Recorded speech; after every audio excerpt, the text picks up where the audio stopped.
Ladies, gentlemen, welcome.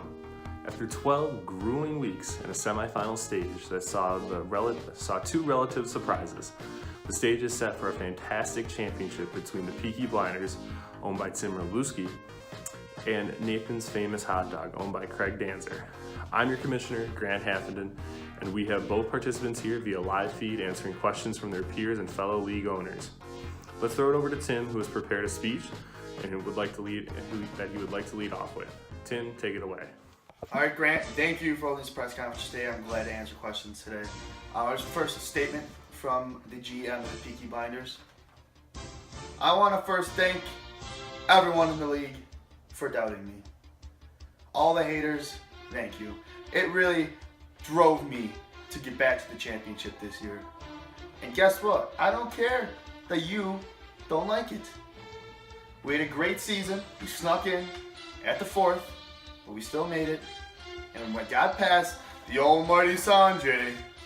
But it doesn't matter, because the Peaky Blinders are determined to take over this league.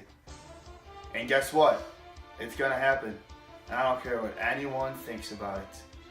Thank you. Thank you, Tim, for that opening statement. Let's get it started with questions. The first one comes from fellow league owner Alex Davis, owner of My Guys. Alex wants to know from both of you guys, what do you find the most annoying about your opponent? Let's start it with Craig. All right, Davis. Well, I think the thing that annoys me most about this matchup is that Tim has just gotten very lucky over this season. I mean, giving up the least points against throughout the regular season. And I mean, he's just sneaking in. He's 7-5. He's like the 9-6 Giants. David Tyree. I mean, he's kind of there by default, and just because everybody else was mediocre. And I mean, I'll give him credit. He's found ways to win games, and mainly those ways have been the other team just not playing that well. Case in point, the first round of the playoffs against Sanjay. I don't know what kind of voodoo Tim is working, but Sanchez has his worst week of the season and can't recover from it. So I think that was a little bit annoying. I mean, it's nice. It's definitely nice not to have to play Sanjay, but I mean, just the fact that Tim is kind of sneaky and hangs around, you don't really know what to expect. That's an annoying factor there. Now, the first question, Davis, thank you for asking. The most annoying thing about Craig is how he just keeps telling us he lives in Utica now. We get it. You live in Utica, you work for some insurance group, and you live in the same building as some hockey player in the Utica Commons. We get it. You don't have to keep telling us every day. Okay? Thank you. Thank you for both your responses. Couldn't agree more with Craig, especially after the way that Tim kind of snuck his way into the playoffs and then also found a way to slay the dragon that was Sanjay. Sanjay not getting the performances that he needed. Couldn't agree more with Craig that Tim is somehow the luckiest fantasy football player that the world has probably ever seen. But what are you going to do? Fantasy football is probably about 65% luck, as some league owners like to say.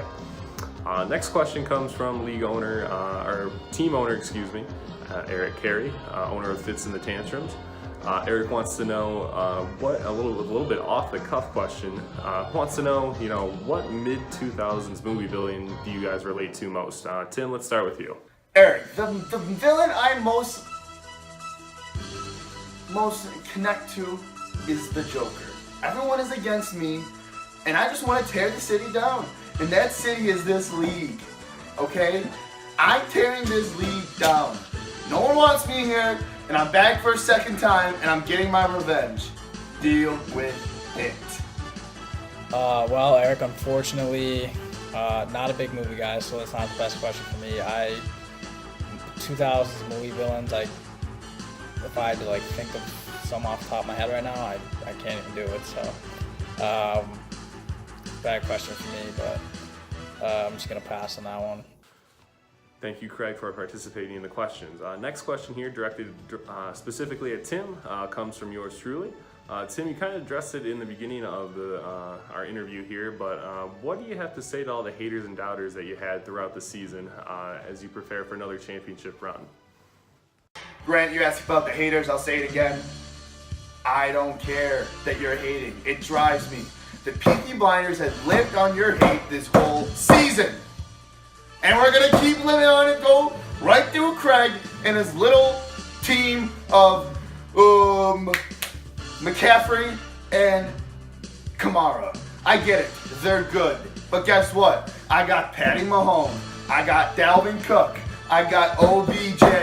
I got David Johnson. I got Aaron Jones. And I don't care that you got your little star running back tandem, Craig. I'm coming for you. Just like I came for Sanjay, just like I got in the playoffs, it's going to happen. Deal with it. Thank you, Tim, for that loud and rather boisterous response. A lot of shaking of the camera there. Good stuff. Thank you. Craig, a question specifically to you coming from fellow league owner Tanner Reese of the Social Justice Warriors. He wants to know, Craig, especially after your recent move of team facilities over to Utica, New York, he wants to know what would it mean for you in the city to win in your first season over in Utica? What do you have to say about that? Tanner, great question.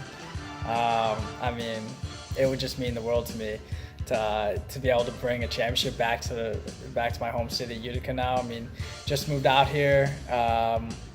Didn't really know what the football fans were like out here, if there were any football fans or people watched football. But man, this city has warmed up to us so greatly. I mean, they've loved and supported us from day one. We've had great turnouts, and I mean, just to be able to do it for the people in this city, and because I know when we win one, this city's gonna be rocking, and that parade, that's gonna be bumping. So, I mean, I couldn't be more proud to play in this city, and this next matchup, this championship matchup, this one's for them. So.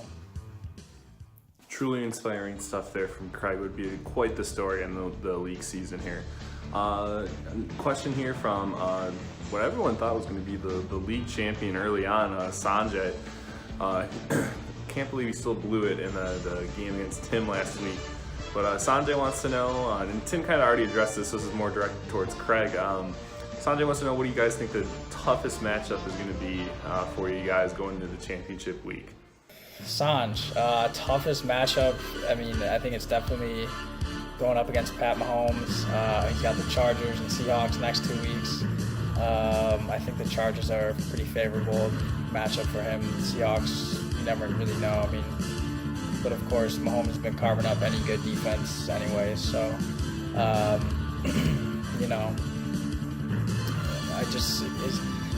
Pat Mahomes can pop off, and that usually helps carry his team. So, if he has a mediocre week, one of these weeks, that could really be devastating for him. So, I mean, kind of the X factor for his team, I feel like, and kind of the one matchup I feel like I'm losing there, or one of the matchups I feel like I'm losing there. Next two participants, I guess if you would want to say.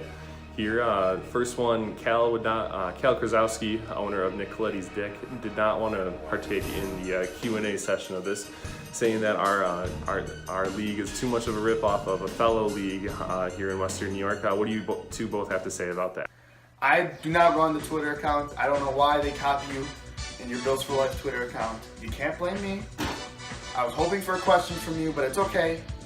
But keep joining the league, because it's just another person I'm going to beat every single year. Thank you for joining the league again. Yeah, not surprised about the news of Cal not participating. I mean, this guy is like David Spade's brother in the Benchwarmers, Howie. Like, when's the last time you've seen or heard this guy do anything in public? I mean, it's not too surprising. And then another non-participant here in the Q&A session was resident loser of the league, Kyle Kleckner. He said he hated you both and did not want to respond or ask you a single question. What did you guys have to say to that as well? Oh, you said Kyle? Who's Kyle? Oh, you're talking about Beer Mile. Oh yeah, no. His name's Kyle? Oh, okay. Yeah. No, I think I stopped calling him Kyle like 2 years ago after that first Beer Mile, but yeah, I'm not really too concerned about his comments. Kyle, I don't care that you hate me. I love you, Kyle, but guess what? I don't care that you hate me because I still standing here today in the championship against little old Craig. Deal with it. Thank you to you both. That finishes our question section of the interview. The floor is open to you guys. Any final thoughts or trash talk you'd like to have for your opponent as you prepare for your the league championship to begin on Sunday? Floor is all yours. Let's start with Craig. Overall, I mean, I'm just, to wrap this up, I'm really looking forward to this matchup. It's going to be an exciting 2 weeks. I hope everybody's entertained, and I'm really, like I said, I'm really excited for our city, my fans. I really like that it's a aggregate format over these 2 weeks because, over the aggregate, I really feel like that the better team comes through in that situation as opposed to a 1 week scenario where maybe the better team has a bad week and, the worst team steals one. So, I'm pretty confident that, the better team's going to come out on top, and, I'm just really looking forward to it. So, thanks, guys. Thanks. My closing statement today, Craig, good luck. I really mean that, because you're going to need it. The Peaky Blinders are here, and they're coming full of that ass. And that's by the order of the Peaky fucking Blinders. And there you have it. 2 enter, only 1 will be crowned champion. For all of us at the HMFL League headquarters in Orchard Park, New York, this is Commissioner Grant Haffenden signing off. Thank you, and see you next season.